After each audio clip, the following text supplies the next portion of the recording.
سلام به اخبار خوب این هفته از یقین خوش آمدید. امروز پنجشنبه 24 قوس 1401 هجری شمسی که برابر می شود با 15 دسامبر 2022 میلادی.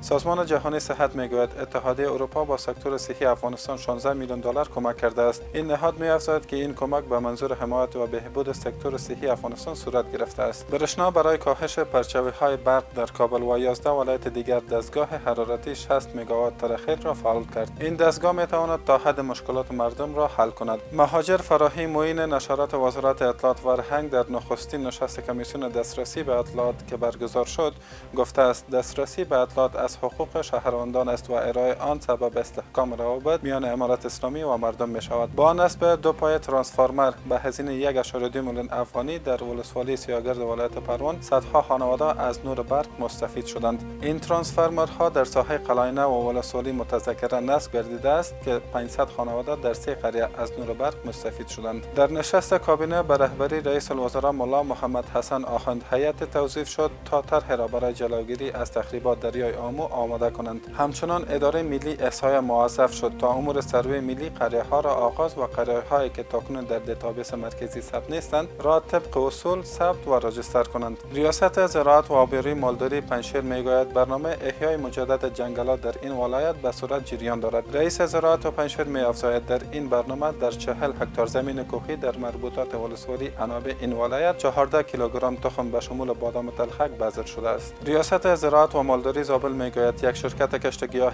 هنگ در شهر قلات مرکزی این ولایت آغاز به فعالیت کرده است. مسئولان این شرکت میگویند هر دهقان میتواند با کشت گیاه هنگ از یک جریب زمین 2 میلیون افغانی عواید به دست آورد. کشت گیاه هنگ بدیل خوبی برای کشت مواد مخدر در کشور است. بخش جراحی لیزری لپاروسکوپیک در شفاخانه حوزه‌ای و آموزشی ابو علی سینای بلخی در ولایت بلخ افتتاح شد. رئیس صحت عامه بلخ میگوید گشایش بخش جراحی لیزری در این شفاخانه 5 عمل بزرگ آن را با موفقیت انجام داد. اخبار خوب هفته روزانه انعکاس مهمترین رویدادها در یک هفته اخیر است. همکاران ما در یقین نیوز همچنان تمامی تلاش خود را به خرج می‌دهند تا تازه ترین و مهمترین اطلاعات خبری روزانه را به شما ارائه دهند تا شمایی که بیننده ما هستید در اسرع وقت به رویدادهای داخل و خارج از کشور دسترسی داشته باشید.